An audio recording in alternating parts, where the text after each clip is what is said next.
pursuant to chapter 22 of the Act of 2022, as amended, the meeting conducted in a hybrid format, public inviting that certification access by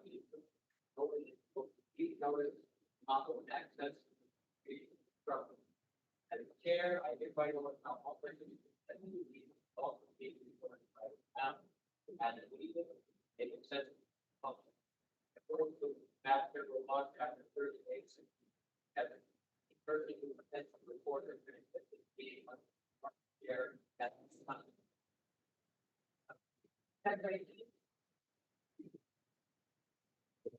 We're still good. Additionally, virtual hybrid nature of this meeting in person only, or is meeting in person in public location. In the event there are technical difficulties, the board will continue with the meeting notwithstanding the lack of access. Right now, here on the select board is part Dave Smith, myself, Brad Geiser, Ronald Keegan, Phil, in the spot of the way shortly. That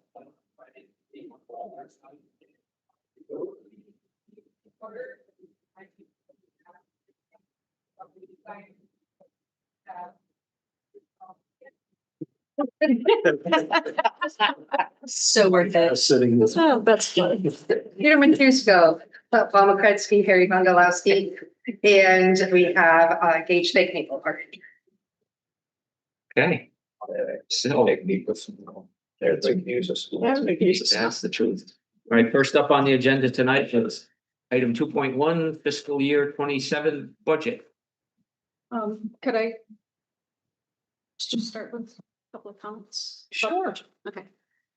Just so going back to last week, when we started talking about the budget, we were talking about revenue and the topic of the UMass contract came up. So because we didn't know that that was going to be a topic of discussion, didn't really have a lot of facts and figures. So I thought it'd be good to make sure that you guys had all of that tonight. So I just want to go back to some of the talking points on Gage's slides. So actual numbers, data from the university records themselves.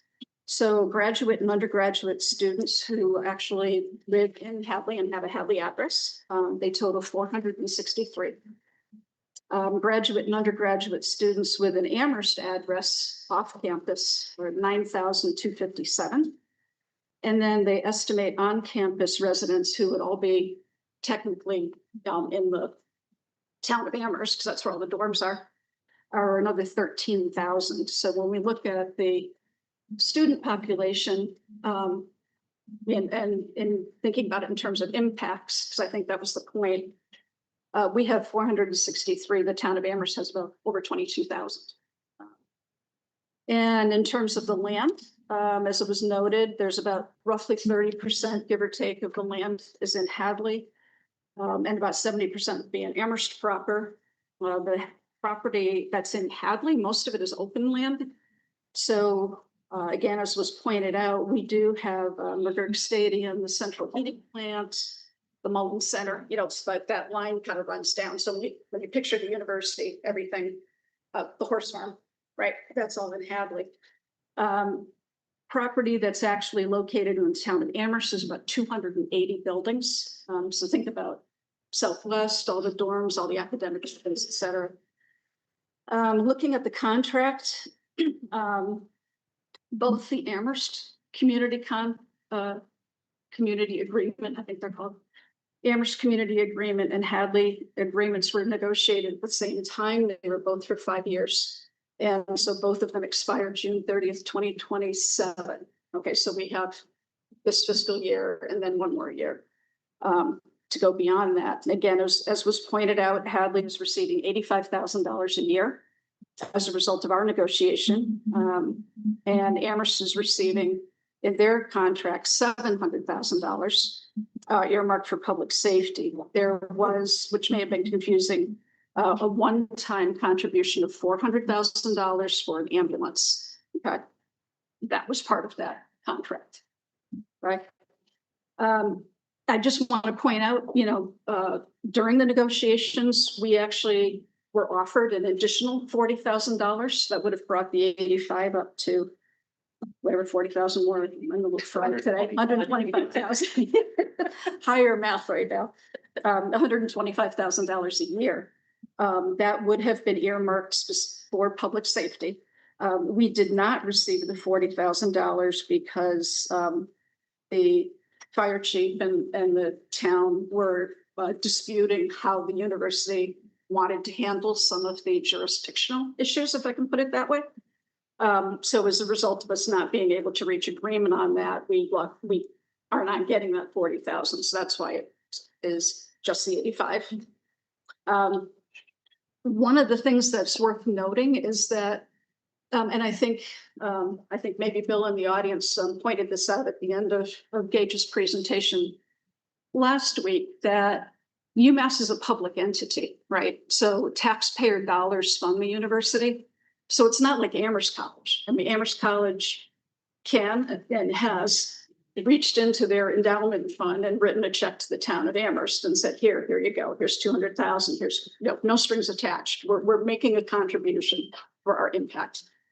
There are legal constraints in how a publicly funded entity can actually give away their money, especially to another publicly funded entity, right? So when we're negotiating with the university, there are very stringent rules on how we can look at our asks. So for example, in our mind, I think over the years, we've thought that the biggest impact that we could kind of pin on the university, if you will, and all of the people working there and the students that come and go, is really an impact on the roads, right? I mean, that's a lot of cars going through Hadley all the time, Rocky Hill Road. Like, why can't they just write us a check and fix Rocky Hill Road? Well, they can't because of how Chapter 90 procurement impact agreements all work. So that's why we haven't been able to, there have been many asks over the years, I'll put it that way. And unfortunately, it's always like, well, you can't do that, you can't do that, can't do that. The signboard, which was the very original agreement where we got anything out of the university that they paid for, we could make the argument that signboard was related to traffic impact. And as a result of that, they were able to fund that for us. Okay. So I just want to impress, it's not for the lack of asking, it's just that it's very difficult. And you can, from the numbers I provided you up front, again, 460 students compared to 22,000, 4 buildings, which granted, the Mullins Center, you get a lot of people in it, but 4 buildings compared to 280. And there's significant differences between Hadley impact and the town of Amherst impacts. So, and the other thing to point out is that when we're in negotiations, we're often reminded by the university that if it weren't for the university, we wouldn't have the revenue generation that we have in Route 9 corridor, right? And I think we all know that. Maybe we would have had a regional shopping district, but certainly the fact that the university is right there with all the students supports the restaurants and hotels in particular.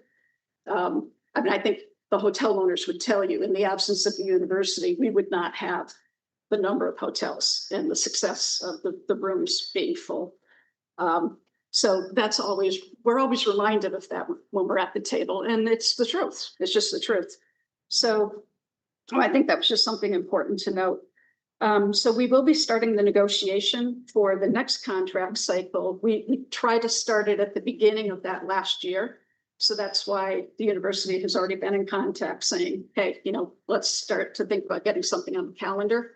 That probably won't happen until after July 1, but we will be going back to the table. And, already as a result of David Phil had a suggestion what he thought of after we were talking about maybe something we could do and ask for. So open to any suggestions that anybody has, but I thought it was important that you have real numbers and that you understand how the process works and what we're dealing with, if that's helpful to you. The other item that was brought up is the access to the interns. I went back and looked at prior contracts. The internship language has been in there since 2015. So we're 11 years in. And again, if you read the language, it's very clear that the university wants to support through the use of their students, any asks coming from the town. But it's the onus is on the town to say we want an intern for this purpose, and you actually have to write it up. Jennifer, for many years, has offered to any department head, hey, I've done it before, I've been successful at it. So, you know, if you want help writing it up, she's available. So again, I think the department heads are well aware of that. But as I mentioned last time, sometimes they feel it's more trouble to have an intern to manage than not having them at all. But I know that, you know, the police department has used them in the past as well as the town hall, for sure. So I hope that that's something that we continue to do, because it should be mutually beneficial. And in the spirit of being mutually beneficial, typically when you're hosting an intern, you want to make sure that they have very specific criteria, goals, objectives that they're going to get out of the internship program, and also making sure that they're getting some mentorship during that process. So, Gage, as much as I, you know, enjoyed watching the presentation, I think it would be really important that when you're bringing up a topic, go to the people who are involved in it, find the actual agreements, find the actual data, because unfortunately, I think what was presented was a little bit misleading last week. I think you know why I'm saying that because of the information I just gave you, but and so that's, I just wanted to clarify that UMass agreement. But the other thing I want to say is we're a couple of meetings into our joint meetings, and 2 meetings in a row, we've been presented on the fly with information that the select board didn't know was coming, right? Pam had a handout that had to do with salaries. Again, no one was asked ahead of time. Gage's presentation. And I don't think we're doing the town a service to have here, there's one-sided information flows out. We don't have the opportunity to prepare for it. We don't have the opportunity to get correct information. And quite honestly, it also comes across like a gotcha. And I don't think you intend that. But when we started these joint sessions, I think we all agreed that we were, you know, what happened in the past, the override didn't pass, okay. We're probably in the worst situation this town has been in as long as I've been involved in, you know, volunteering for the town of Hadley. And that's a long time. But I'm hoping that we can work together. I hope tonight that we have a good conversation. And, you know, the other thing is I don't want to hear any more public criticism of municipal employees. It's like, there are ways to ask questions. Just ask the question, but don't accuse in the process. I've sat there feeling like I had needed to defend our DPW director, people's salaries. I mean, I don't know what we're doing here. So what I do know, and I will tell you, is the municipal employees are at their wits' end. They just feel like no one's supporting them anymore. So part of why I'm saying that tonight is I hope at least a couple of them are listening, and you know that I've noticed it. I don't like it. I'd like it to stop. I'm only speaking for myself right now, but please just ask a question. Don't accuse, don't insinuate, and don't suggest people don't have enough to do during the day. It's unbelievably demoralizing. So. Thank you, Molly. Anybody else want to say anything before we get going? I do have some questions. I mean, I thought his presentation pages, and he pulled up his information. I do believe what he got, and maybe it was 2020 from the computer, and where you got your information was accurate. He went to our sites. He asked me, I told him as much as I knew. And that's why he was presenting what he was presenting as ideas. He took what was public information. And he presented ideas, which I think is great to present ideas. The question, I think, is, and if we want to keep talking, I do have questions about UMass still with the meals tax, with the concessions and everything else. It's brought up as, I think this is a possible revenue Mhm. site, and I think we need to discuss it, and that's what it's being brought up. And I think, yeah, we need to, it's something that to be discussed because there is revenue. Sure, and I think that makes perfect sense, Amy. I think one of the things that we're trying to do is come up with ideas. Yeah, That's why I like the fact that we're all together, because we get 5 more minds here. So if anything like that, let's throw it out there and see if we can make it stick. But we wanna feel together. If we don't wanna feel like, oh, everything's on the select board for doing this for this many years, like. How long have you been on the select board? 6 years. How long have you been on the select board? Or Ever? That's down. But I mean, how long have you ever been on the finance committee? How long have you been on the finance committee? long time, How long have you been on the 10 finance some committee? Year and a half. How long have you been on the finance committee? 7 months. How long have you been on the finance committee? I don't know, month or two. Right, so Nowhere. these committees are always constantly moving, constantly changing. You have new people coming in all the time. You have some people that are career politicians. But, so it's very fluid, so it's important that I didn't even speak on the select board for what, like 2 years? I don't even think I said probably. I think I literally just said yes or no, or yay or nay, or second, for my first probably 2 years. I mean, granted, it was like COVID time too, so we were all, but, and I'll say if I'm going into my 5th year and I still don't know everything or how all of the, MGL works and how all things work. And so I think for me, it's important that I ask questions or be more tactful instead of accusatory or hearing something and just running with it. Because I do think it's important that we work together because both of our committees, the select board and the finance committee are very important to the town. So I don't want to feel like there's a rift between us where we can't work together because it's a really important work that we do every year. And people in the town look up to us. So if we're, for lack of a better term, shit talking each other to our residents, it doesn't look good. Because it looks like we don't know what we're doing at all. And I like what I do. I like the work that we can do together and I want us to work together. Personally, that's my piece about it. Sorry, okay. No need to be sorry. Jane, would you like to say anything, or are you happy to? I would just like to say that I am very pleased that, are you the only candidate? Do we know that? Yes? Anyway, that one of the candidates to replace me, and maybe the only candidate, is working on getting up to speed. He has attended every single meeting since he filed his papers.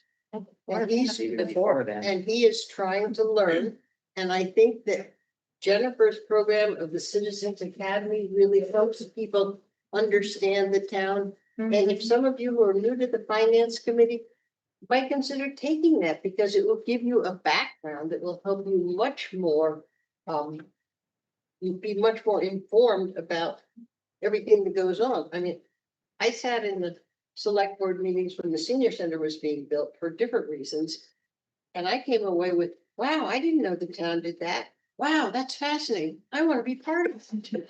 So there's a lot going on that until you really avail yourself of information from others. You don't know. I do remember seeing you at all the finance committees beforehand and all the town meetings before you were selected. Okay, shall we talk about the budget? Nah. Was there anybody else that had anything to say over here in the thing? Well, I just, Go ahead. I'm thinking of, sheet that Molly brought up regarding the salaries that Ken constructed for us and. From where I'm sitting, I do not consider this a gotcha moment, but what Pam did. Well, she took numbers that were available out of the budgets and put them together. Merely added percentages to that, and I don't think there was anything. Negative in that, just presenting facts, trying to open up the dialogue a little bit. Between the two boards and open discussion, because as Molly said, yeah, we had a tough year here, we're trying our best. To work this out. And something like this actually helps us. To work this out, I commend you for doing this. It really highlights. Some of the things that we need to look and have a serious discussion about. Well, as And we're not trying to, we're not we, but Pam's. I don't want to That's speak. why I for you, said, Pam, I don't think it was intended, but unfortunately, Absolutely not. sometimes the way that it's being perceived in the public, and again, just trying to get it so that we know the discussion is taking place, right? And then people can just be more prepared. So, And we gotta be able to speak without feeling that we're being instructed or suppressed or saying what we want to say. That's very true. No issues with that, Paul. I think one of the things that helps everybody is the select board has asked people to have information that they want to talk about to Jennifer 2 days in advance of meeting, so she can get it on the agendas, have it slides ready to go on this thing, so everybody can see it.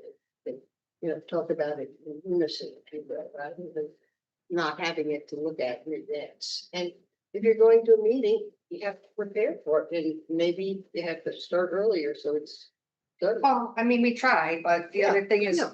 I mean, we don't have, like, even the warrant. I mean, they're doing it at the last minute, so we don't have it in advance, but we're gonna talk about it. So, Okay, I think we've probably had enough discussion about that. So you guys were going to meet with all the departments. Have you managed? we've met to with do all the that? departments and we just finished, just last night, Monday night. And, yeah, we haven't even gone back and talked about anything. It was too late. It was after 9:30, felt like, and we didn't have any discussion. So you've just been gathering data. You All haven't had we've a done chance to digest it yet? We have not digested anything. All we did is gather, listen to everyone's. thing. Okay, okay. And I'm just asking these questions so we can understand, where how we're gonna move forward. What do you anticipate your next steps being? So I was hoping that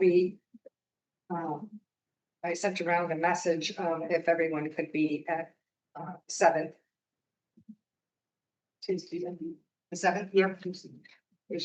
I believe so, we've got a capital meeting. It's earlier, wasn't it? Or, okay. The meeting will be at 6, I think we can. Okay. I'll be able to Yeah. pull it Yeah, off. and Harry, I do so. So we're gonna meet on the 7th. And then we could look at, going through the warrant and the budget and trying to come up with some recommendations. And then we could. Okay, and I hope that when you were talking with the department heads, you got information from them as to this is where we're being budgeted this year, and this is what we need to Yeah. stay level or whatever. Very nice presentations from everybody. Okay, so you will have those kind of numbers so that we can, ultimately, my goal here is to not only get through the budget and the warrant, but to start talking seriously about it over. And what those numbers are gonna look like so that we can put something together. Yeah. Sooner we can do that, the better. Next Wednesday gonna be a by-board meeting? Please. Please. That's fine with me. I will be remote that night, but that's fine with me. Yeah, Maybe that eats. yeah. I will post that. Thank you. So I have the 6 was supposed to be a buy board and just a FinCon on the 8th. So we're switching it. So it's just no more on the sixth. No more buy board on the sixth. That's 7 and 8. Just seven. Yeah. So it's gonna be the 7th is just finance. Yep. And then eight is. So, And to be clear, we don't need recommendations quite yet. I mean, obviously for discussion. Oh, you won't need- Need the votes. Do not need the votes on April 8th. We do not. We do not. When is the last time we need to? April 15th is when I want the warrant done. So I'll need it sometime before May 7th. Oh, you need it Probably- probably May seventh. Probably close to like April 23rd or something. I thought we needed to have the votes in. No, before the I would 15th. not do that. That's why I added an extra meeting so y'all can have a conversation on the 8th about it. I'm not trying to rush you completely with it. Okay. So. I guess then that, Just a general question. I've watched most of your meetings, not all of them at this point. Because yeah, some of them are pretty late. They're starting to sound like us. But, 4 hours. yeah, I got it for fun. But is there any even general sense right now that there's a likelihood that some level of an override, like we talked about last week, is going to be warranted, or are you're not even prepared to go there at this point? Again, not talking any numbers at all. We haven't even had a chance to talk amongst themselves at all because we've been doing all departmental meetings. Well, we can clearly see in the budget book that there's not much to play with. And there's a lot of need out there. So we can see that, but at the same time, we have to prepare going to the town meeting, probably even two. Right? Because we have one that balances and one, that is not the most ideal. But we can't just assume on overruns. we know, we're Oh, we very know well that. aware of that. So, You know that, yeah. And I think Molly, a meeting or two ago, we take a straw poll amongst everybody and the general consensus was that. The need for an override is real and depending upon what the number is. Mhm. There will be most in favor. Yeah, and I was just wondering, because like some of the really big departments just came through Monday, right? So now that at that point, you still haven't seen or heard from everybody, so I just wondered if anything had changed, that's all. Okay. So I believe we would be done with item 2.1. Now, you guys asked at the last meeting we want to ask questions about the potential new TA. And while you're here and we don't have anything that's imperative to happen, we might as well move on to item 5.1, which is new TA discussion so that you guys can ask your questions and then we're going to go over the warrant. You're going to be here for that, right? All right. So, well, hey, let's do the consent agenda then. I'm sorry. I'm paying attention. All right, item 3.1, consent agenda. Tonight on the consent agenda, we have minutes from March 18th, 2026. And 1-day liquor license, top of the campus, July 3rd, 2026, Amherstown fireworks. Those are the two items, that's it. Second, Motion by Jane, second by Molly. All of us are here. All those in favor? Aye. Okay. Full item 4.1 is gonna wait till 7:30. Item 5.1, new TA discussion. So here we are. All right, so if you guys have questions that either the select board, the town administrator, the assistant town administrator can answer, we'll be happy to do that. So I know Peter had some questions. I did. My question is there might be some things that I'm missing, but my thought, concern, question for the town, for this person that's gonna be helping financially for the town, what does this person have for overall experience to being a town administrator? And the qualifications and the expectations of what this person is supposed to be doing in the position of a town administrator. Is this person gonna be with Linda looking at the numbers, or is Linda gonna be the one doing the budget for the numbers and the TAs doing other administrative things throughout all separate departments? Are they gonna be part of the union agreements? Do they have union agreement experience? Do they have HR experience? All those things as to, you know, someone just wants to hire and say, yes, I want a TA, I think I can do it. I've been to places and, you know, maybe I fibbed on my resume. So, you know, who hasn't fibbed on a resume to try to wing it? So, but you know what, for someone that's gonna be in charge of a town for the money that they're getting, are they worth it as to what are, you know, what's their credentials to being in this position? Do they have TA experience in the first place? You want to start with that, I Jane? would start with that one. They specifically do not have TAs experience. However, we now have an assistant town administrator. And the reason we're specifically happy about this candidate is because he has the visions of how we are going to bring in more money.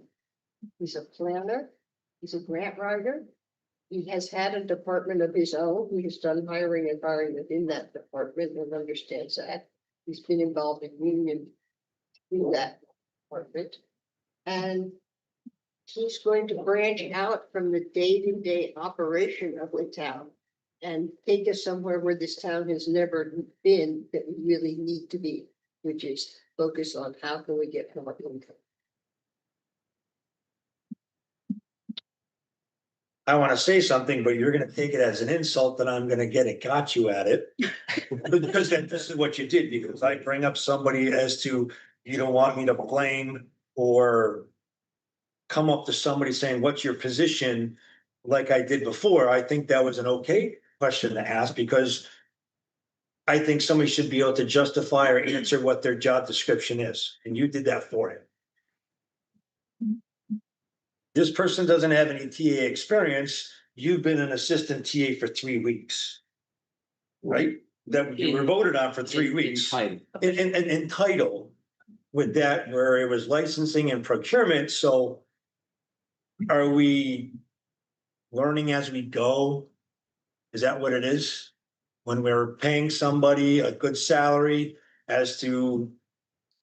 You're very good at your job, but I'm also thinking, are we learning each other's jobs with someone that really doesn't have the true experience? To being in this position for what they're supposed to be doing for this town. So can I? Yeah, go ahead. I think, you know, an important question to ask is, what is it that we were looking for, right? So, and the town administrator position, like any job, I'll take your job, right? I mean, you have strong technical skills, I'm assuming. I've heard good things about you, the work you do, right? Like, so you have your technical plumbing, HVAC, that stuff, like you know the nuts and bolts of it. But then you, as a sole business owner, you have to have other skills. Like you need to be able to pound the pavement, go out, get new business. Billing, communicate, everything. Right, exactly. Right. So the town administrator in Hadley, or I think pretty much any municipality, they need to have unbelievably good communication skills, right? They need to have, obviously, they're dealing with so many different staff members at different levels. They need to have, you know, really strong interpersonal skills, the ability to manage people. Because it's a fire hose project management, like the ability to triage, multitask, figure out what's important, what's not. Okay, I'm gonna work on that today, but that's gonna wait, you know, that's critically important. And project management, and from everything's got a beginning, a middle, and an end. And so often people are great at starting things, but not finishing them. Needing to jump in to middle of projects and bring them over the finish line. So I think, and then, you know, as Jane pointed out, wanting to highlight somebody who's forward thinking, and that's not insulting any of our previous town administrators. Our acting town administrator But because the demands of that job have changed and grown so much over time, I think what we've experienced in the past is, kind of crossing our fingers and just hoping that balls don't drop, or like big ones don't drop on the ground. It's been just a constant juggling act. So the way that we've been approaching it is, we now recognize that through tenure and talent, we've got some pretty strong people in town hall right now. So Linda was elevated to the finance director position. Jennifer, obviously, we just promoted to the assistant town administrator position, so that we can now afford to bring in somebody who has those important skills that I just talked about. And we think that he has those in spades. He's been in the municipal field for 18 years. He's gone ahead and he's gotten all, done the training, again, kind of the technical training off to the side, but then you have to apply it, right? Because they're just books for a while, but that's why I think that we felt that he was really a strong candidate, and especially on the grant writing side of things. We just don't have that. I mean, it's catch as catch can with people trying to pull together grants. And so we think that, again, this is going to be an improvement. It's going to move the town forward. And we've got strong personnel taking care of the day to day. You were saying that he's a planner, just so everybody understands, is that this person work for the town of Amherst? Yeah. Or whatever the town? Yeah, in the So when planning you're department. a planner, so this is a housing planner, or what's the definition for the town of Amherst of this planner? What did this person do, and as to knowing what kind of demographics do you as the select board want that you hired this person for creating revenue for this town outside of what we have?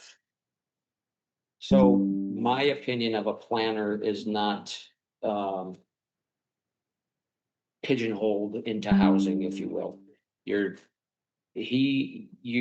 plan for the town, the future of the town, whether that means we do commercial building, residential building, whatever we can do that makes sense within the bylaws of a given town. So we're not expecting that he's gonna come in here, and I asked him this question at one of the interviews, Peter. I said, can you put your planning hat aside and be the town administrator until you understand better the role of the town administrator? Learn what you need to learn. And then when the time is right, put your planning hat back on so that you can help us move forward in whatever direction makes the most sense for us. So the short answer is, a planner is trying to help the town survive financially. It doesn't necessarily mean growth either. It can also mean maintenance, maintaining and preserving as well. So it's not like, because sometimes I think it's kind of scary when you're like a planner, you're like, oh my gosh, this person wants to put up like skyscrapers and wants to like build all this like new housing, and but it doesn't necessarily mean that. It's kind of like the whole like 10,000 foot view down of everything that encompasses all of that. And another really important skill set of a planner, and then, I mean, there are degrees for this kind of thing, right? I mean, so people go to school to learn how to do that sort of like regional planning. That's the department over that UMass offers, that program. And it's the economic impacts of that as well. So that, and again, too often, and we all Monday morning quarterback, right? Usually look back and go, oh, well, if we had known back then that that vote that was taken was going to impact this, and this, maybe we wouldn't have done it, right?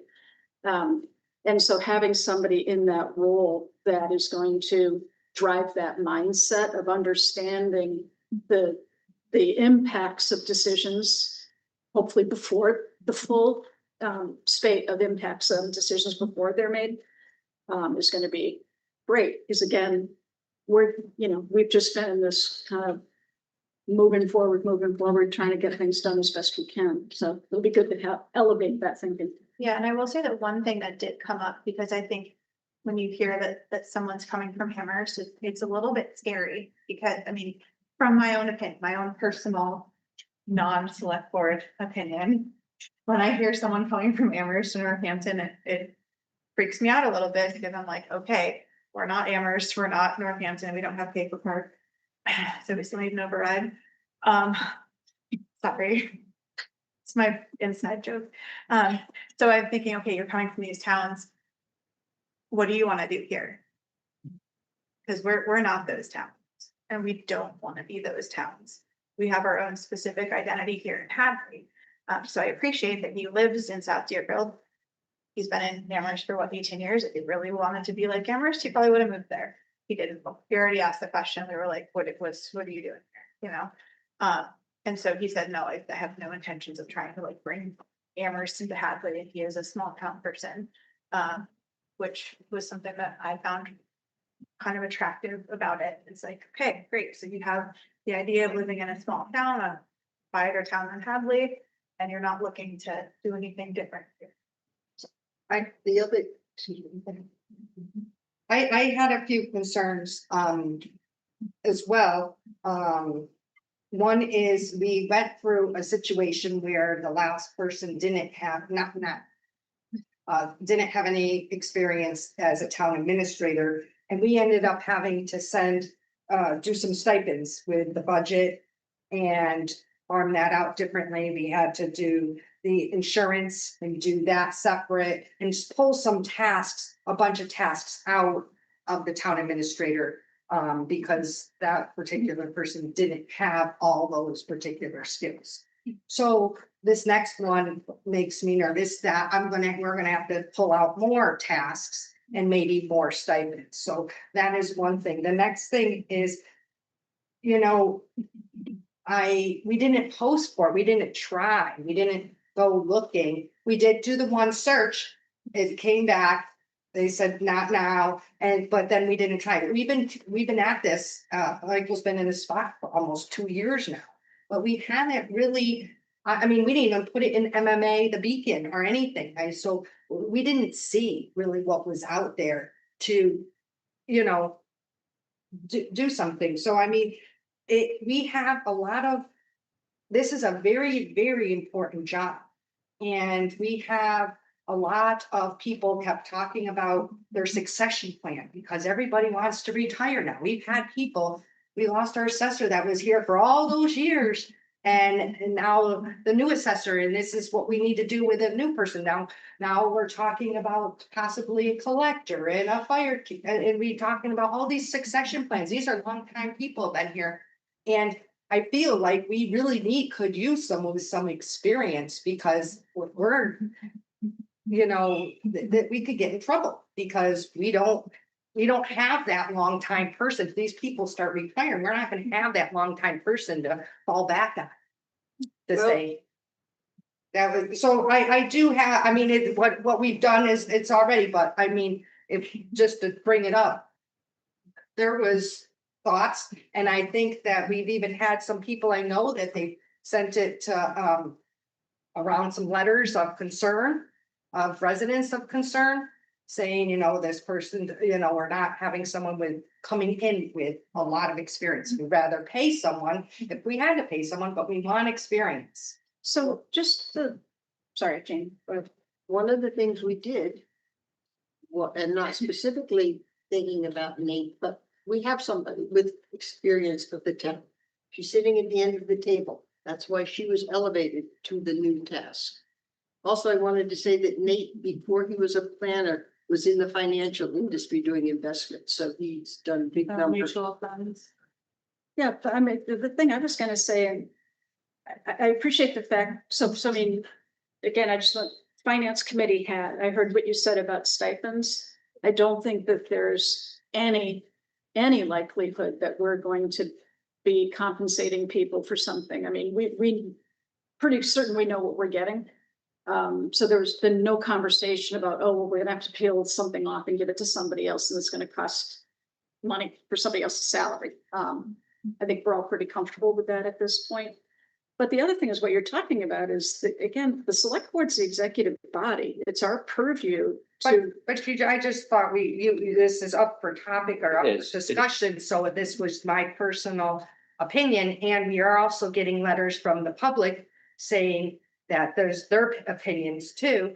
So, So so the public's sending the finance committee. well, letters to me, about they the sent hire? it to Randy and Michael and other people. Yeah, so this is definitely an open conversation and anything reasonable goes.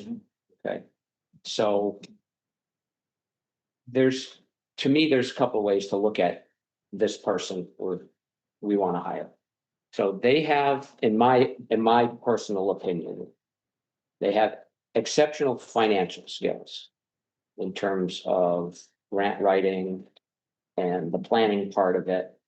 And they can learn, I think they can more easily learn the TA stuff than if we were to hire a TA, an experienced TA, and have them try to learn the financial end of things.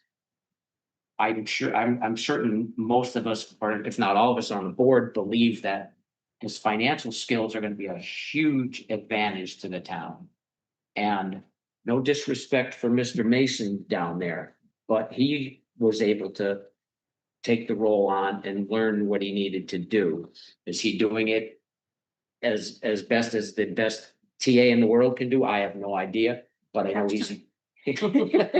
Say no. He's held this town together for almost 2 years. And he came in with no skill set whatsoever. So to me, that says it's a learnable position.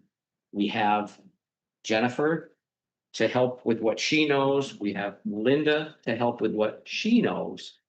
And that's one of the reasons why we felt the time was right, because we have the backup to get him educated. And then you said something about the succession plans for people leaving, and any TA is not going to be able to fill in a void if the collector or the assessor leaves. They don't have that skill set. Certainly, we wouldn't expect that just because I'm the manager of or the owner or the TA. I know how everybody that works under me, I know exactly what they do, and I can just take over for them if they're gone. So I think that's a bit much to ask. I just mean that, like, we're coming into Oh, a yes, big deal. we definitely are. No question about it. And I mean, he's got HR experience, and he's, to Molly's point, he's been as. I think probably the minute after we rejected him the first time, or we didn't offer him the job the first time, he started taking classes because he really wants to do this. And based on what he's told us, he is a continual learner, and he will just devour whatever information he can get and take it all in. And I truly believe he will be excellent at what he does at the TA position. Give him a little time to get to understand things better, and I think he would be outstanding. To me, it sounds like, I have to listen to all these comments, but we hired a town planner, but Hadley was calling this person the town administrator. And it goes back to what I was talking about a few weeks ago when we had to put this on tonight's agenda. As soon as the override failed, all that was settled behind us, and why didn't we go out and do a search and have people apply rather than just offer it to one person who had already applied before that this board had rejected? We Yeah, didn't just- reject them though. And we would have to actually have an override to afford anyone that would want to apply here As a TA. as a TA. Well, it looks like, and like Amy said, she's getting letters, I'm getting people approaching me saying, can we just pick this person out without any search? And that's the question I have too, is The search. you don't know who He was in the search. We went through, initially, right, but but we went through, was it 18 people? 16. 16 people. So we did weed it out through 16 people, and to find, and yeah, it was 16 qualified people. So to be able to go out and do that again and find the same number of people to weed out again would be extremely difficult. Well, I've been involved with searches when we couldn't find anybody. Mhm. When we went out a second time, and we didn't get somebody even better. And it's just, it's timing and better with people. And it's the optics again. Sure. It's like, oh, you've got the job, it's yours. Well, And why wasn't it the reality, yeah, advertised and gone through the process and open process? the reality, We would have had somebody with well-rounded town administrative experience. when we did go out and look for candidates, he was one of the finalists. And we did a straw poll. And he was the one that we felt was the best of everybody we had. The only reason we didn't offer him the job back then was because we were in the middle of the override and it felt like it would not be fair to throw somebody into that mess. So that's why we did not try to hire him then. And if the concern is, because I had somebody ask me this question. Did you feel like you were just backed in the corner, so you're settling for this guy? Right, and the answer to that is no. Again, you know, I was one of the votes that would have hired him last time. I thought he was qualified then, I believe he's eminently qualified now. And I mean, I think you've heard, we had a judgment call made, so. He was my first choice out of all 16 people from the beginning. Peter, If Linda, if you could get on to page 24 so I could understand something. in the budget book. In the budget book, just so I could see and understand. Yes. When it comes to these town administrator. When it comes to the salaries, just so I can understand this correctly. So I know it says for the 27 town administrator, there's 130. And then after there's the assistant. Which is Jennifer for the 100, and then after that 54, is that for an assistant? For Jennifer? What is that other, just so I can understand what those numbers are when it comes to this, because I'm seeing 3 employees, 3 salaries, $280,000. You wanna do $22 million business? Let Jennifer answer his question. I'm happy to answer this question. So you have all of these departments, actually, let me change that.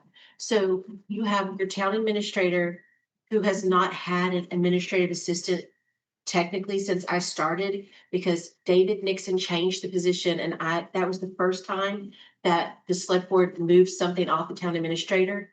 They moved procurement to me and they changed the position to procurement and licensing coordinator. And they made this position bigger.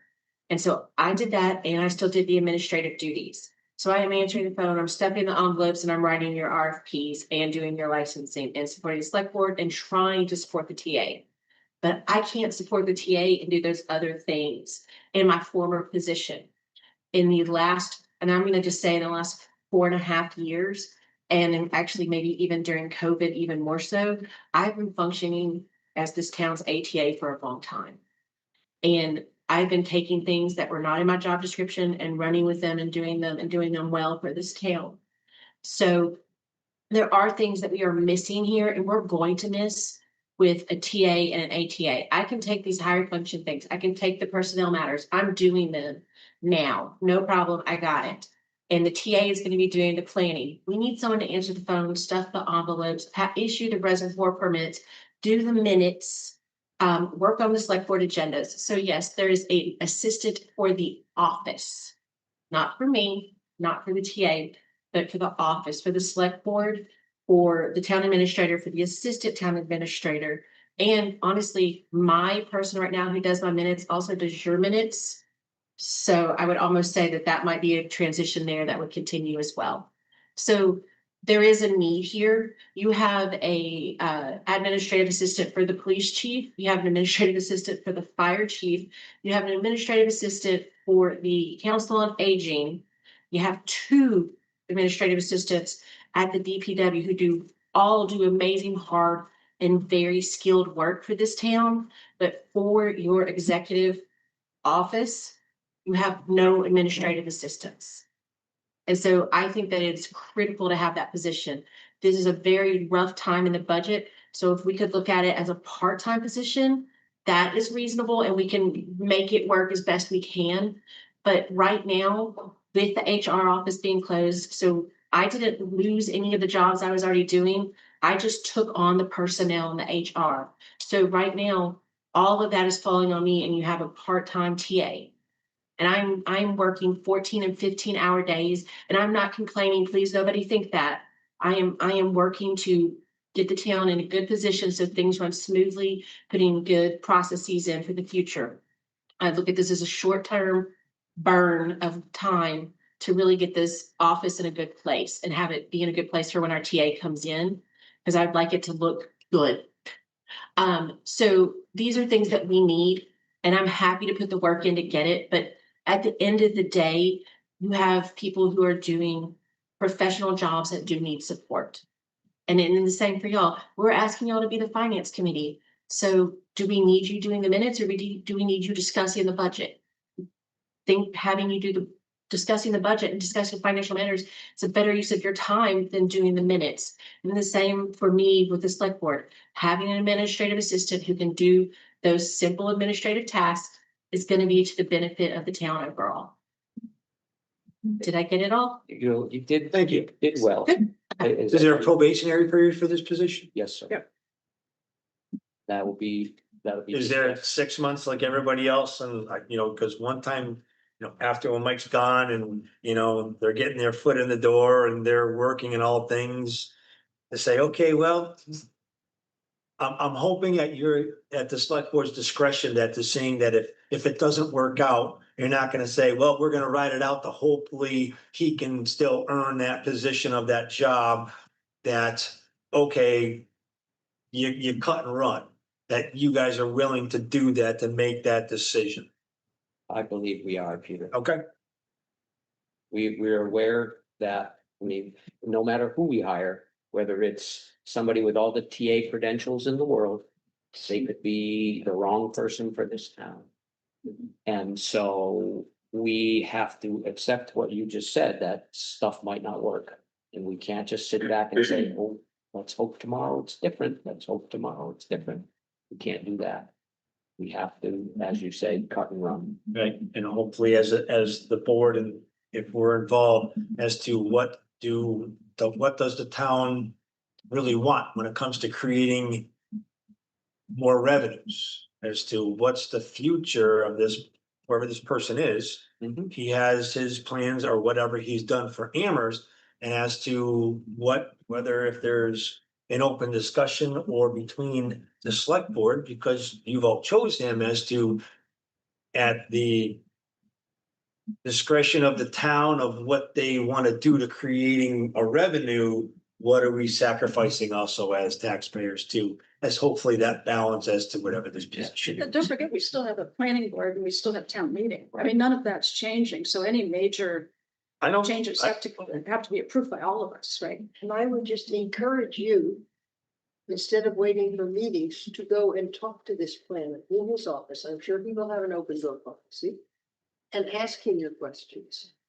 What do you really see? How do you think this is gonna work? Maybe not his first day, but Not in.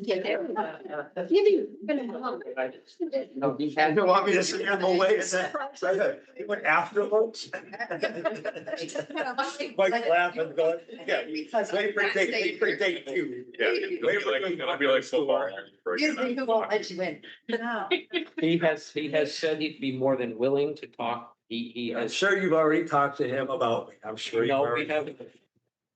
Sure, he's been already watching the meeting. No, we don't have ceremony. Yeah. No, but I will say, at least for myself, I'm not too proud to say, if something in the future we find that it's not, then I'd be like, no, sorry, I was very wrong about you. And I'm also not too proud to be confrontational. Either. Okay, thank you. I'm good Will with we, that. when will we know, what the, because I know, I'm guessing you're in negotiations, no salary, so we know exactly a better number. Yeah, we don't know yet either. So I'm asking you about, are we talking weeks? Are we talking? I hope not. No. Talking, They're gonna meet with him tonight after, oh, and But it'll be their first meeting when they talk about stuff. I'll make sure that everybody, we talk numbers. Tonight, I don't know that it's will be made, but I'll get Does he have a it. chair there? Does he have a? So as soon as it's possible, if we can know that number, that would be good. Yeah, as soon as we know it. When we can give it to you, we will, for sure. Yeah. And, Over $1, less than $1 million. yeah, right. Sorry. Less than half a million, what do you think? And Peter, I'm not picking at you when I say this, this is for everybody's benefit. What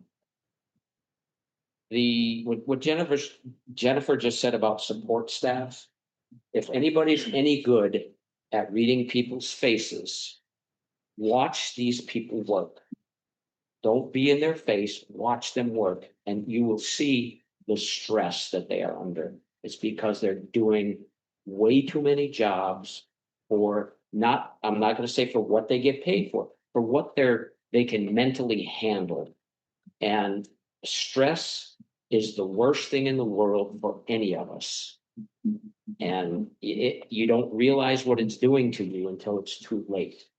So when people in this town say we need help, it's because they need help. You know, you and I, we can do what we can do. We can run our business and we can run ourselves into the ground. And that's our choice. But for somebody that's working for me or you don't want to do that to them because then they'll be gone. You will have nobody but yourself again, and then you pile double the work on you.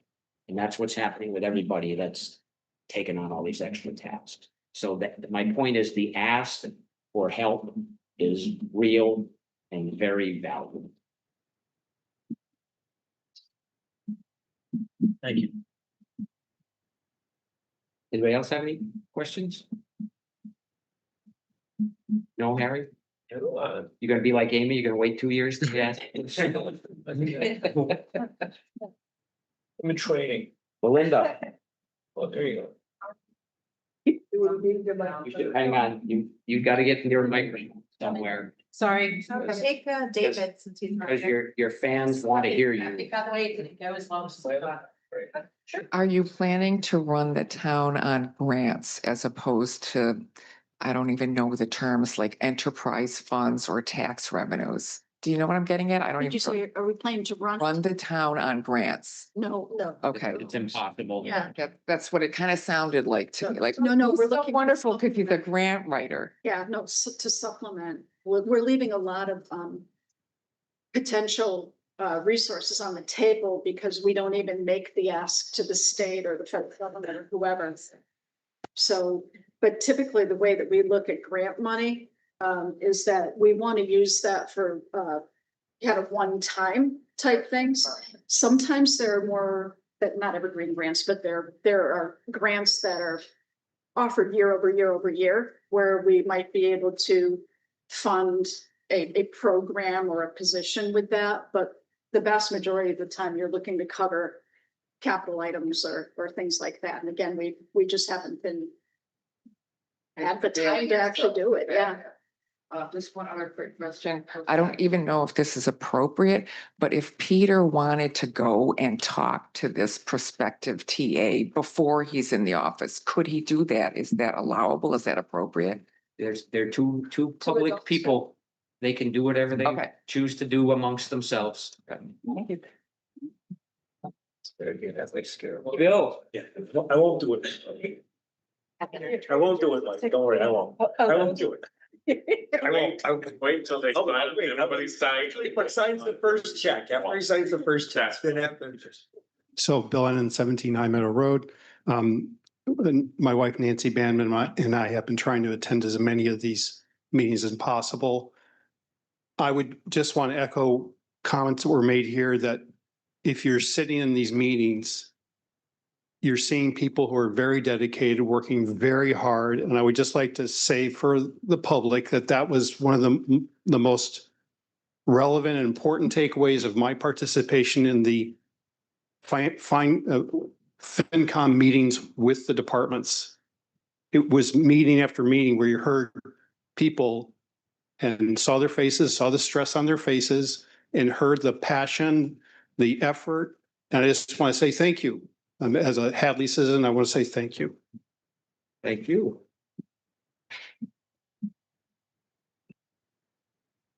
Hey,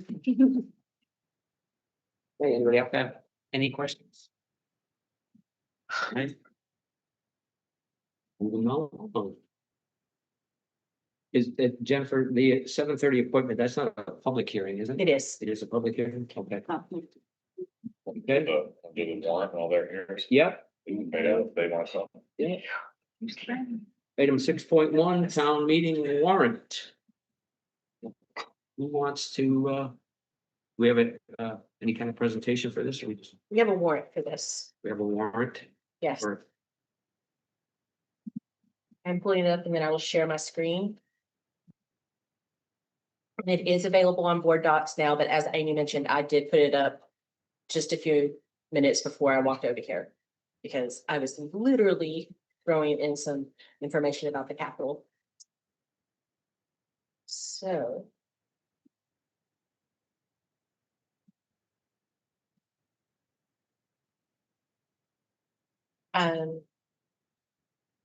If you can all just please remember, this is still a rough draft. If you see a typo, no need to mention it here, just email me later.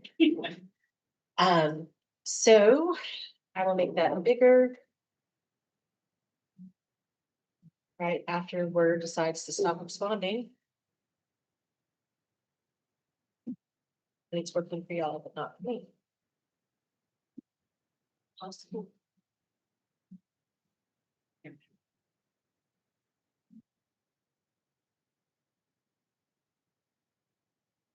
I've had a request, and maybe Hadley Media can do something about this, but people who are watching this at home can never read what's on the screen, and I don't know how that could be improved. They should pin Hadley Media.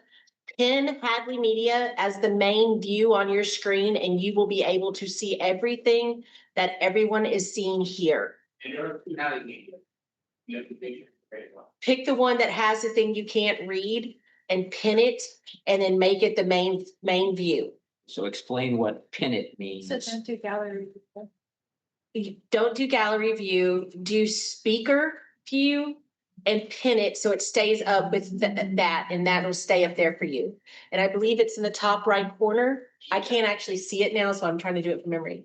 Top right corner, you can hit pin it. And it's also, as I said, available on board docs for the public. Okay, so are we good to dive in? I believe we are. Okay, so Article 1 will be, as always, for the annual town election, and Jessica will provide that to us as we get closer to the date. Article 2 is the grants consent agenda. That's, well, actually, I do need to know if y'all would like to have a consent agenda or not. I know that it's been not working so great for us, so that's something I would like y'all to consider tonight, is if you would like to have a consent I agenda. thought it was the town moderator determined. We Do we recommend? we recommend it, and we have been recommending it, but it has not been going. We do the agenda. He runs the meeting. He deals with the agenda that we have created. Okay, I thought that. We he had can, the we can get opportunity him to- in here Yeah. to talk it through with him. Mhm. But you know, we are responsible to create the agenda. Yeah, I think definitely, I mean, just from a time saving standpoint, because that's gonna be a pretty weighty. I haven't seen too much problems with the consent agenda as much. It's more of the capital. Yeah. As long as there's I've noticed nothing, both, but I'm nothing, back in there taking notes, so. yeah, as long as there's nothing terribly unusual on the consent agenda, I don't see it as a problem. Okay, so Article 3 will be, Nick, can you let Laura Nagel in, please? Article 3 will be the chapter 90. Again, this is a warrant article that is always on the agenda. This is about spending funds for roads. Article 4, short-term borrowing. This is another consent agenda item that gives Linda the authority to borrow for the town. And contracts in excess of 3 years. This is a procurement. Warrant article allows us to go past a 3-year contract to extend it 2 additional 1-year contracts. Again, a non-controversial item that we have been voting on for years. So right now for Article 6, we have the water treatment filtration Membrane reserve, this is $150,000. This is something that we vote on yearly as well. And then we're going to move into the general fund. As of right now, the omnibus budget, I do not have it loaded in because y'all have to come to a consensus for us to load it in. Again. Then we have our enterprise funds, budgets, sewer, water, Hadley Media. Again, this is regular action as always, and I will put in the number when it is complete. Article 9 is going to be prior year invoices. As of this moment in time, there is only one. And apparently they submitted the invoice for the 2025 dues after the fact. They sent it to our Board of Health after the fact. So this is just $60 and it's actually for dues for a Board of Health member. And the next is the Employee Compensated Time Fund. This is the fund that the town created, I believe, Linda, was it 2 town meetings ago, 3 town meetings ago? 22, 4 years ago. Okay. So this was so that when we have retirees, we have a fund that we can use to pay them out instead of taking it from their actual budget lines, which allows us to replace them a little bit easier. Linda and I are differing on the amounts that we would like to recommend. She's being more conservative and I'm being a little bit higher because we know that there are, as y'all know from your department head meetings, there's retirements coming and these are long-term employees. So we both think that this needs to be higher, but we're varying on what we want to recommend to you. So that's something that y'all will need to discuss and consider. Article 11 is going to be clean up prior capital articles. Linda is working with department heads right now to review any open capital articles that have monies remaining to get them back to the town coffers. And then, Linda, you think you'll be ready? What over the, one other thing on that, we return money, like if it's from free cash or water reserves. But when we have the larger one, I think we're gonna be able to return one of the buildings. We'll be able to redirect the funds and that, Paul McCretsky, will be part of what we can use, hopefully, to supplement some of the items on the capital requests we're discussing. So if we can redirect funds that we've already borrowed and don't need, then we don't have to do additional borrowing. So okay, we will be looking at that. I'll have more information for that on Tuesday. Okay. And then Article 12 will be the capital. I want to be clear, the capital committee is not meeting until April 7th at 4 p.m. And just to let you know, one of the items we'll be discussing is possibly breaking request of the several articles. Yeah, Jennifer was asking about doing separate articles and I said, well, I would rather at this point, because I think there'll be some grouping that we still have a capital section of the warrant. So maybe even a single article for it and then voting subsections. Maybe we'd break it down by funding source, by borrowing or using reserves or free cash. Maybe we will want to do each one. I don't know. That will be a good discussion for that group on Tuesday night. Because all but one of the items is a repeat of what was on the fall town meeting. And as you know, those did not pass. And so they certainly are interested in having them pass this time.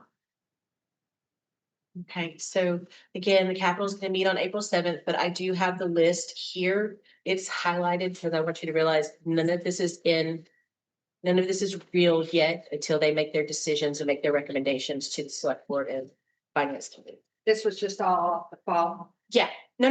This was off the list from Linda that Linda and Paul have for this upcoming year. No, but she's right. They all were, are from the I fall see. town meeting, except for the last one, the redevelopment of the Callahan, number 3, which is the last item on that list. Right here. Scott, Okay. and it's going to be out of water reserves, not a borrow, so, There are 2 Callahan number 3. Can I put it on developed. twice? Yeah. Oh, okay, well, Well, that's not. all Don't right. worry. All better.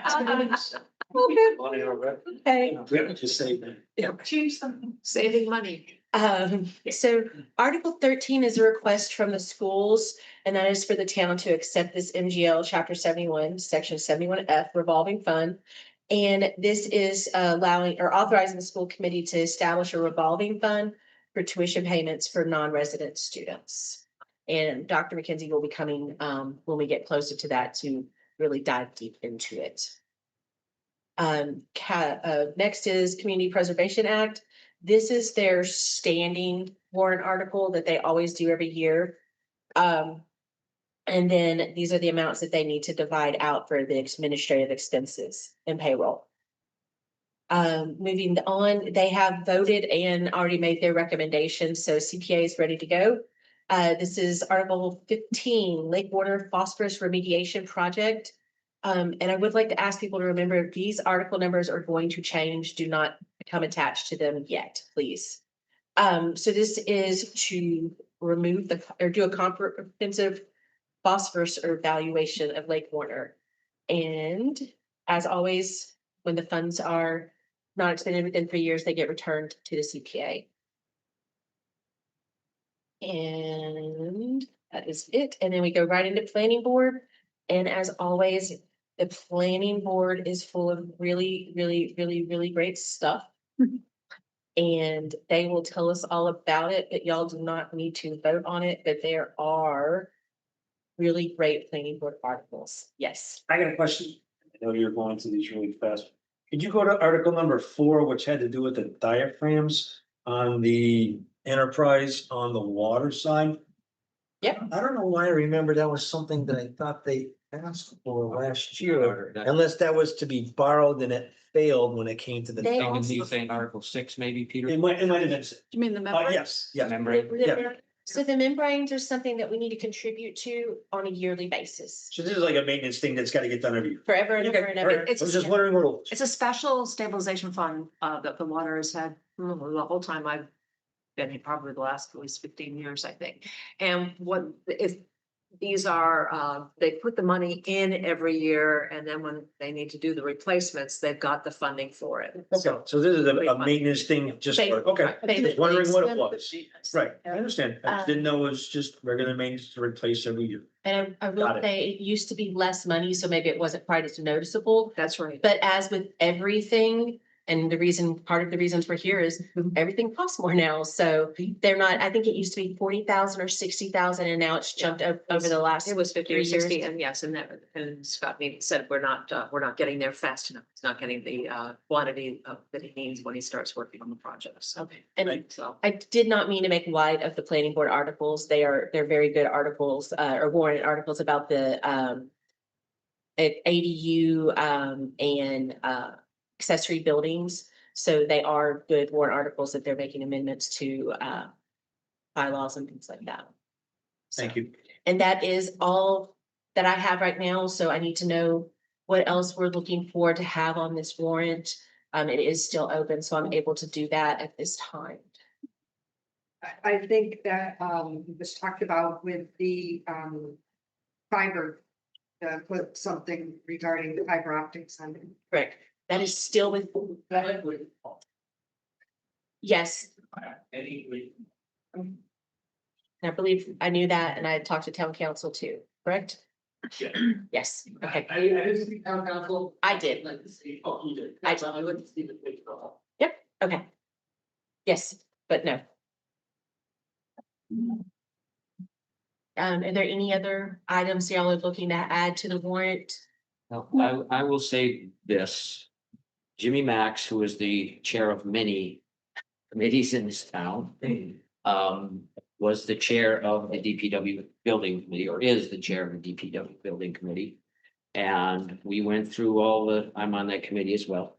We went through all the gyrations to get some plans together to be able to come to town meeting to ask for money. Obviously, that's not going to happen anytime in the near future, but his thought was to at least bring it to town meeting and explain to people where we're at so that people realize that the money just didn't go out the window. And I don't know what the pleasure of the board is, but I'm just gonna throw it. You mean put an article on, pass over with explanation? Whatever it takes, yeah, that makes sense. Couldn't we just like kind of opening comments to the meeting? Think you have to have individual articles so we can talk about it. No? No, it's not like it's The opening You comment. just have to have permission from Kurt to have it as a discussion item at the beginning of the meeting. I'll talk to Jimmy and see what he would prefer to do, and then we'll discuss it if need be. Because I'd be more worried about people like seeing an article and thinking Mhm. that we were going to Mm. vote on it. being- As ever, we're also Yeah. kind of thinking about doing this of a time constraint, so people will stay, not just. You know, if it's an overall discussion, maybe to a select board meeting with a zoning board meeting or whatever, or that he's on to talking about it publicly instead of at a town meeting to try to keep this meeting as short as we can. Instead of maybe doing it at the town meeting, Jessica's mentioned a few times that she can put non-binding, something on the ballots to see where people are at. So maybe we could put it there, during election time. Isn't this just more information? Exactly. No, but you gotta get the feeling of, Do people want to think about it? we spent $215,000 on a study. Like, obviously, people wanted to see something, but and to what extent, and I don't know what we make as question, but to show that it's something that's happening. Yeah, I just think it's one of those things where stuff like that gets lost. Yeah, And then well, 5 years from now, somebody's gonna say, oh yeah, I remember that. Whatever well, happened to here's a that? great example of that, and we could even do this. You know, whatever happened with the school, or Russell School. Russell School. We're in contact with Jake Sanders. He said that he will have it to us in the next few weeks. I've been all over him because this has been a big delay, just to update on that.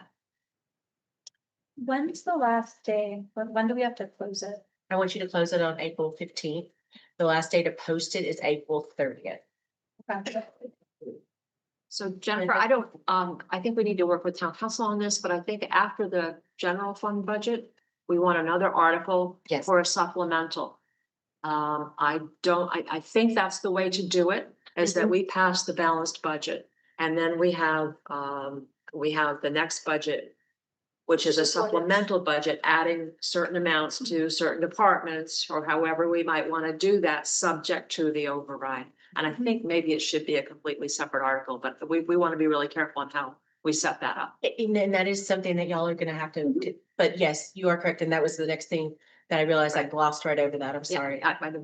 So Because won't you have to go through 2 votes if that goes through, so you're Yes, gonna yes. have to have it special article just to vote that. Yes. So it'd be and we like still- Article 8 after the omnibus budget.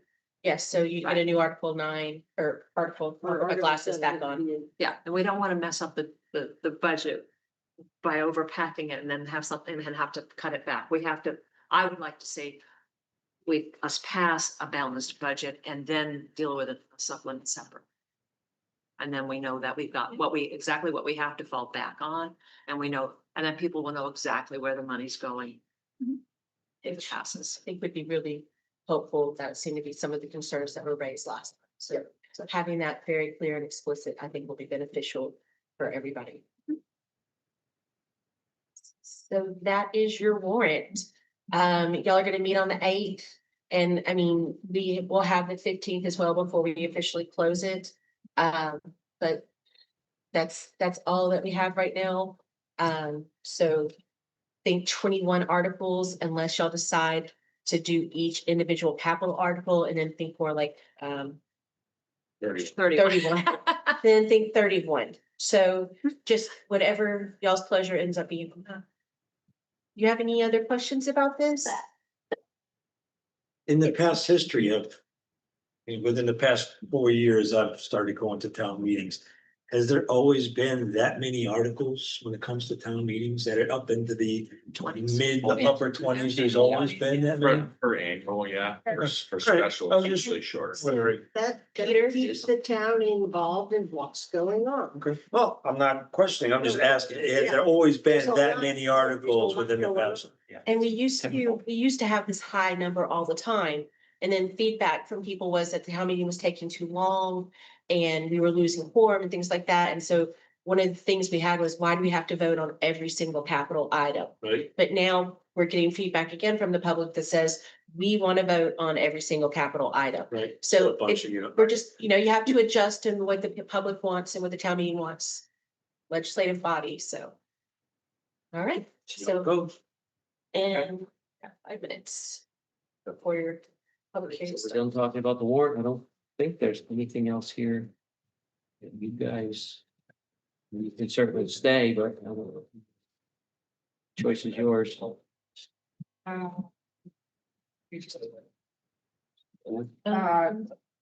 Well, some of it would be interesting to see. One of the things that I think that we miss out on, which we want to hear a little bit more, is like the town administrative report, because sometimes he has like, I can see that he's gonna talk about maybe where we stand on some items.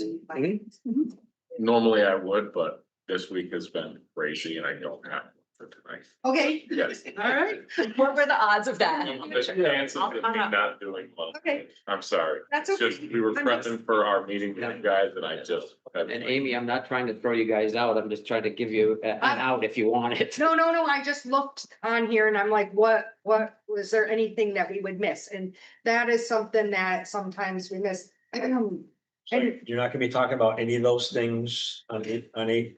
He's not talking about it, so I don't really see anything. Of course, if you We ever don't get need to- busy, you can go on YouTube and fast forward to the end of the meeting. and find it. So, yeah, down the road, like, we don't watch all your, like, definitely, just like Molly's like, I didn't watch all those meetings. Well, we don't wanna watch all your meetings either. Right? You want to be prepared, you Yeah. want things. I know it's not. So, anyway, so we like the report, so especially too, if there's anything financial and we're not going out looking at all the meetings. Even though they're public, it'd be nice to have a report. So it's nice. Thank you. So do I have a motion? We adjourn. Second. Yeah. So I have a motion in 2 seconds. All in favor? I. Good night, everybody. Thank you. See you next week. I will be on Wednesday, Paul.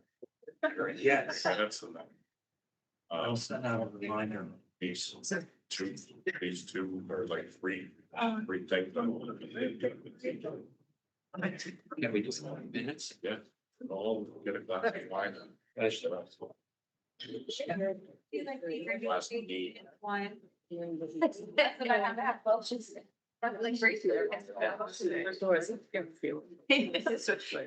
See, he watches. Maybe some moment. You can get pictures on moment. So I'm. So it's not. How are you guys? Good. Yeah, thanks. Yeah. If you didn't.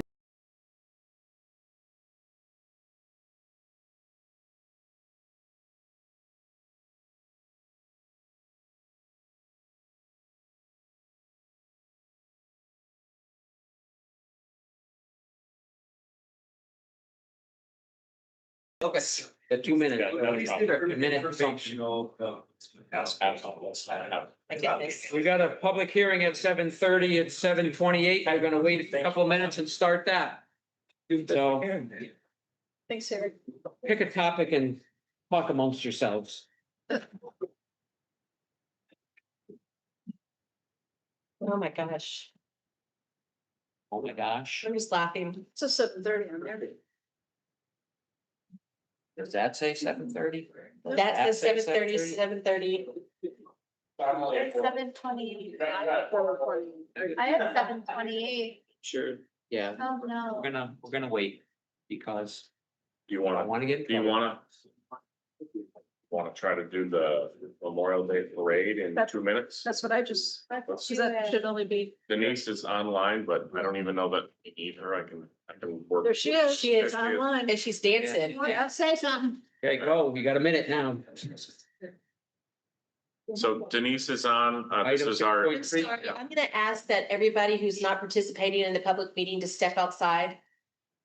So that was fun. Denise is on here. Denise, obviously, everybody knows is runs our wonderful Memorial Day parade every single year, and we just need to request our normal parade adjustments to streets. We'll take care of the rest and we'll make sure that the parade is handled safely. The 3 bullet points that you see in your agenda, we will need to do road closures on Middle Street at North Lane, 1 PM for the parade lineup. Obviously, Route 9 will have to be closed just before 2 p.m. And each road will temporarily be closed at the cemeteries when we reach each cemetery for the morning. When we go to each cemetery for the commands, You can't close the prayer and roads. taps. Bill, Bill. can't do that. Yep, Open meeting. sorry. So Denise, I didn't know if you wanted to add anything, but that's pretty much all we have to request from the select board, and then we will work on the planning from there. Sounds good. Thank you, chief. Bill, make a motion. Motion to approve. Second? Motion by Jane, second by Molly. All those in favor? Aye. Aye. Okay, motion passes unanimously. Thank you so much. It is 7:30. And at 7:30, find it. Item 4.1. Poll hearing for 7 South Maple Street, N-Star AKA Eversource is in need of tearing up some road, I think. Beautiful. First of all, thank you for your time. In this case, it's a unique situation, which is why I brought the extra pictures just to explain. We actually shouldn't need to tear up anything. It's just we would have more cable in your town take than we normally would. So if you look on the third page of this, I put a diagram, what's a 3-phase riser. If you look at the black and white part, so what that is how we get our primary high voltage underground to go to a pad mounted transformer normally. We do that all the time and don't require permission. I believe it's inherited with the pole. The only thing that makes this case unique and why I brought it to you is that if we were to do it the way we normally do, just come down the pole and go in the yard, we're on the neighbor's property. So what we're asking is if we could come in the town tape a little this way so we can hit 7 South Maple instead of 5. On the last page, the red dot is loosely indicates where the pole is and the amount we'd have to travel. And I believe on the first page are my actual measurements. It was about 35-40 feet. Okay. I only printed one copy of this, but this is our trenching requirement. It would be 30 feet below, or sorry, 30 inches below the grade. There would be caution tape above it. Anyone who would potentially dig in that area should be doing a dig safe anyway. And This would be on the sidewalk? no, so I believe you guys just put in a new sidewalk there, and this would be. The pole is behind the sidewalk and we would come out the back of the pole, still in the town take, and then take a hard right, The basically. backside of the sidewalk. Yeah, And just for everybody's understanding, the town take is the town road. The town owns whatever, I think South Maple Street's 49.5 feet wide or so down there. So we own more than what is shown as blacktop. And so you're going to come down the pole, go in the basically grassy area for 35 or 40 feet and then cut into South Maple Street. I don't see any issue with that. okay. You're gonna run into the water lines? All the we haven't dug anything up. Yeah, obviously, all the pre-checks we've done in the. Previous dig safes indicate we should be fine, and my understanding is those are so far below, we safely go over those all the time. Yeah. Okay, I'm looking at this picture and seeing a fire hydrant. It's gonna. I did take the measurements to that and met all our clearances and stuff. It should not interrupt, Okay. again, what's feeding that or should be well below what we're doing. And then if it's on the first page, the red dotted line also loosely represents the actual path we would take. And the water lines are typically 5-ish feet down, get well below frost. This is going 2.5 Yeah. feet down. Is that what you said, 30 30 inches? Yeah, 30 inches to the top of the thing, and we have an 18-inch clearance to water and fuel. Which that's a horizontal clearance, but historically, it's been a non-issue. And if you really don't like it, the alternative would be we would ask to put a new pole. This is due to, because it's such a congested area, there just isn't room to put a new 3-phase riser. They all either have them or are far away, so. Who digs for you in these situations? Do you guys do it yourselves? In this case, the customer actually is responsible for following our requirements, but they actually do the work. They lay the conduit. Because it's primary, we'll pull the wire at the end, but the. Well, to Jane's point, the concern would be that somebody hits a water line or a gas line or something like that, and I realize they'd be responsible for it, but in the interim, it's going to disrupt things. It's, I mean, it's typical everyday stuff. I get it. Yeah, that'd be all I'll say. I share the concern. I haven't seen that happen yet. Had this pole been 30 feet to the right, we would just be doing, or they would just be doing this. Yeah. So it is a risk, but, it seems to usually not the 30. Motion to approve. We have to. Yeah. Ask if there's anybody here for public comment. Anybody in the audience, either here or online for public comment for this item?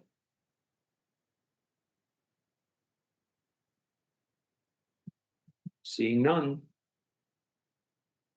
Now, Jane, Motion to approve. Second? motion by Jane, second by Molly. All those in favor? Aye. Okay, you're all set. Thanks. Be careful. Okay. Do you guys want these or I can? Yeah, You can take them to use them as a fuel source, creating electricity. thank you for your time. 1 second, please. Sure.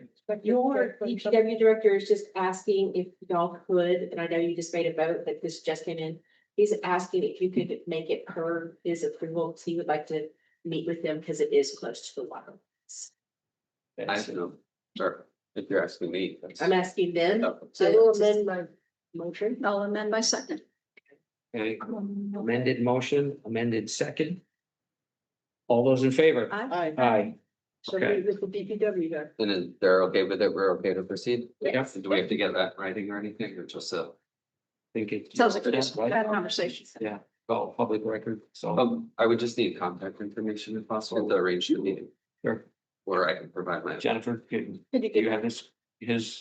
I Email. apologize. You want Scott McCarthy's contact? Oh, I have Scott's. I'll do it. Okay, yeah, I know Scott, he's the road boss. Yes, Right, yes. yes. Okay, I will reach out to him directly if that's suitable. Yes. Okay, thank you. Thank you. You're welcome. Thank you. Okay, item 6.2. Asparagus Days meeting. You hold on to that and maybe bump down to the child abuse awareness for just a moment, please. Sure, so we're gonna skip over item 6.2 right now, move down to item 6.4, Child Abuse Awareness Proclamation. And this is something that we do every year. And I will read it. Then if we vote to do it, we will sign it. All right, so this is National Child Abuse Awareness and Prevention Month, April 2026.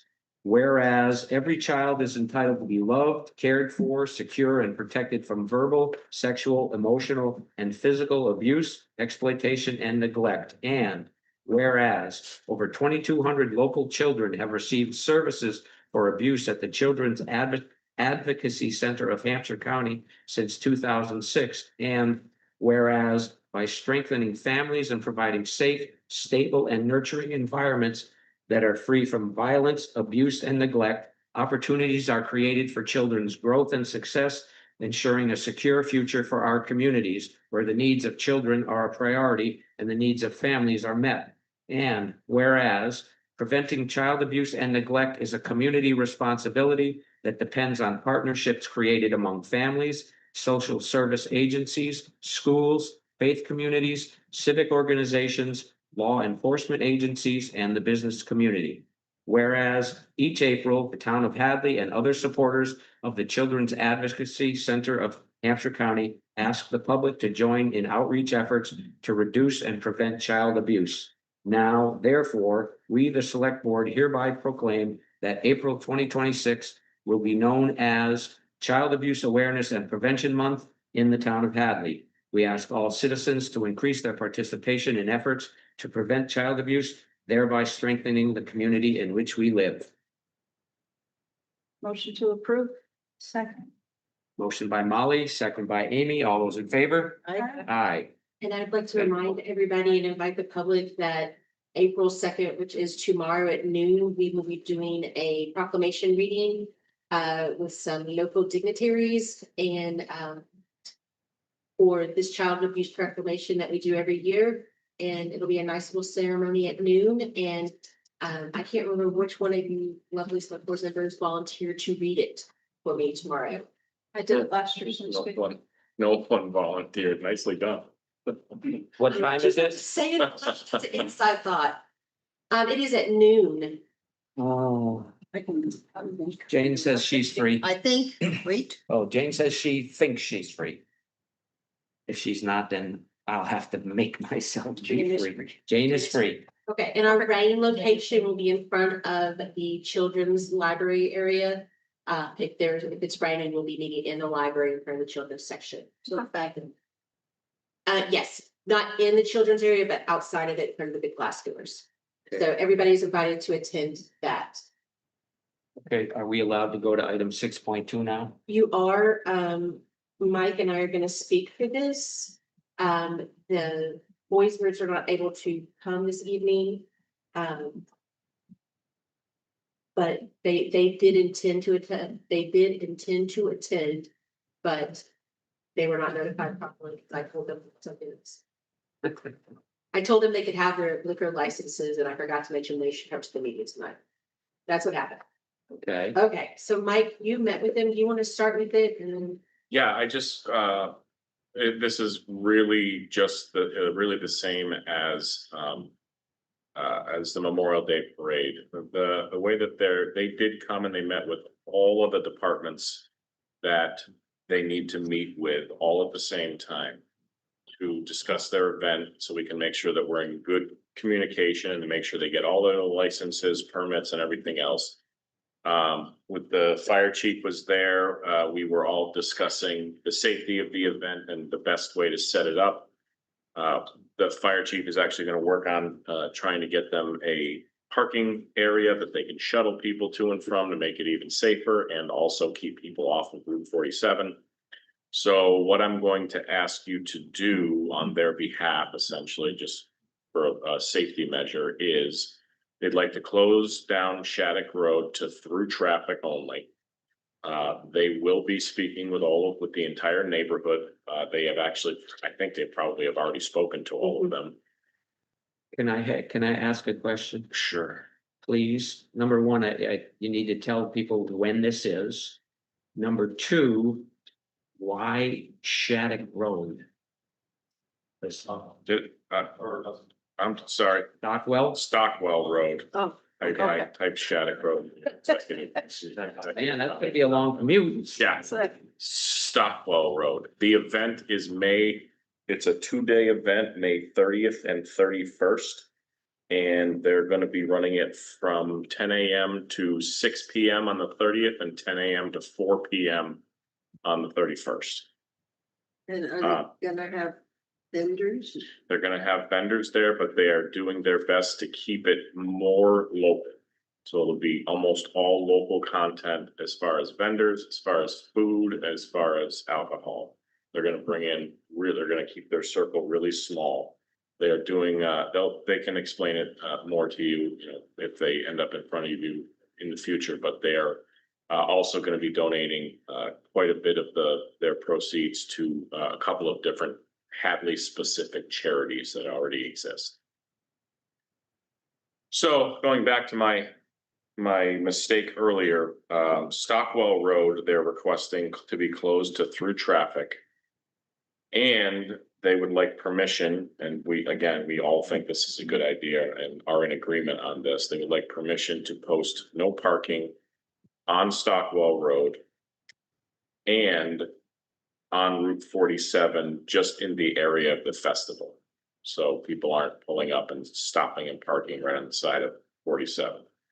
If the fire chief, if they are able to access this other parking lot that was suggested to them, there will be plenty of parking there. They will have shuttles running to and from, so there should be no need to use the side of 47. And we just want to make sure people aren't parking there, hopping out on a roadway at the speed limits, So they're gonna put it in 45. that area they have across the street from where the sugar shack is. Mhm. That's why they want to shut that the road down, because people are gonna cross back and forth. So the only thing that we're asking of just tonight specifically, well, actually, do you have anything that you need to add to their motion? No, I was able to speak with, I wasn't able to attend the meeting because I was out last week. So I spoke to them this morning and with the liquor license questions, and they are able to do able to have a one-day liquor license. It'll have to be pulled by somebody else, but we are able to go through with that. I do want to make sure that we're covered for liability for the parking situation, but that's something that we can work on the side here, and then we can bring it back to when it's complete. Right, so the only thing that we would need a motion and a vote on is the closure of Stockwell through traffic and no parking on Stockwell and Route 47, just in the area of the festival. We at the police department and fire department have the signage for that. They'll be responsible for putting it all up and taking it all down, but we do have the signs to loan them, the same ones that we have used for the Asparagus Festival every year. And can you be a bit more specific about the definition of in the area of? I can't, only because I think the fire chief and I will probably just be out there that day or the day prior, just to kind of look at how far we want to stretch it and on either side, just to deter people from utilizing that area. So I think we'll work with them and just make sure that people aren't parking in front of. It's a public way, it's a public road. People can park on the side of it, but we're just looking for a safe area to kind of block off so that people aren't getting out of their cars and Yeah. the shuttle buses are coming in and going out and all that stuff. Yeah, south of the Sugar Shack on the east side of the road, which is where they are, there's a lovely ditch that's always wet. So make sure you at least go beyond that. Right.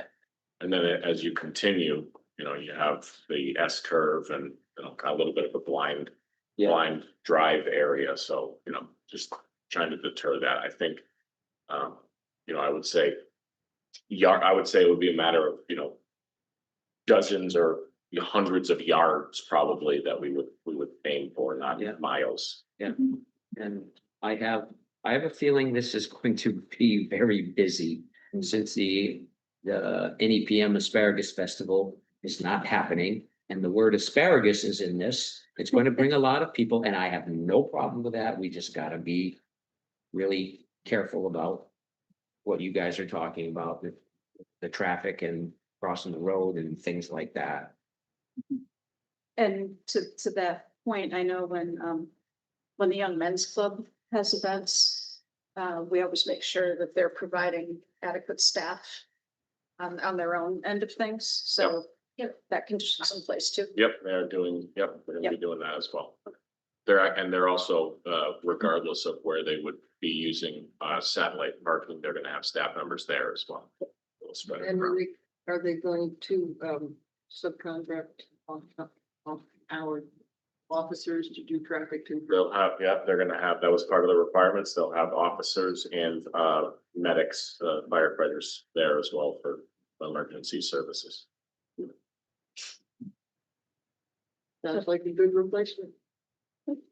So make a motion to approve the request for the Asparagus Days Festival. Subject to any conditions imposed by police, fire, DPW, or other Board of Health. Because, other inspections areas. Second. Okay, motion by Molly, second by Jane. All those in favor? Aye.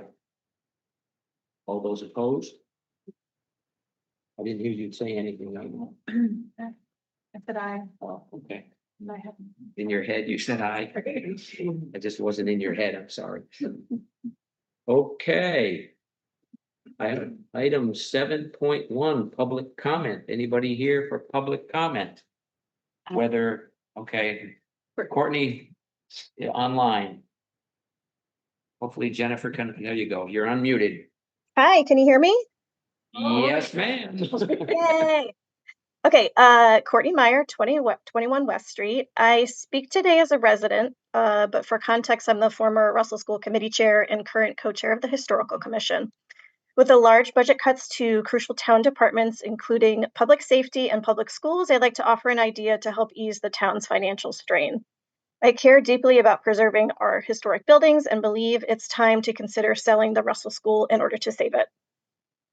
For years, maintenance on the Russell School building has been underfunded and neglected. The town hasn't used the structure for its own purposes since 1996, and invested just $350 annually for its maintenance.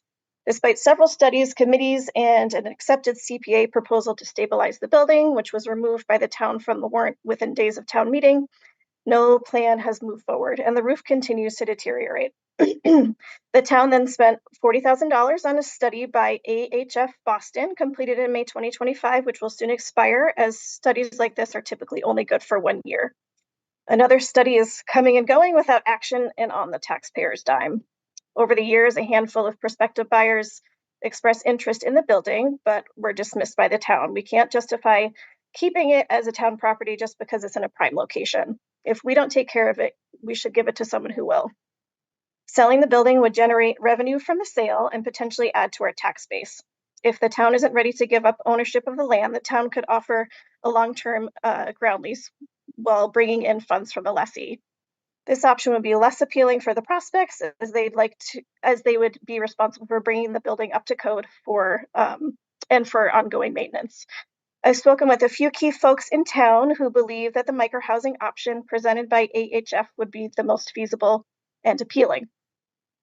AHF still has its eye out for a potential RFQ for the structure, and to me, this is a win-win. The building is saved and the town gains a bit of financial relief.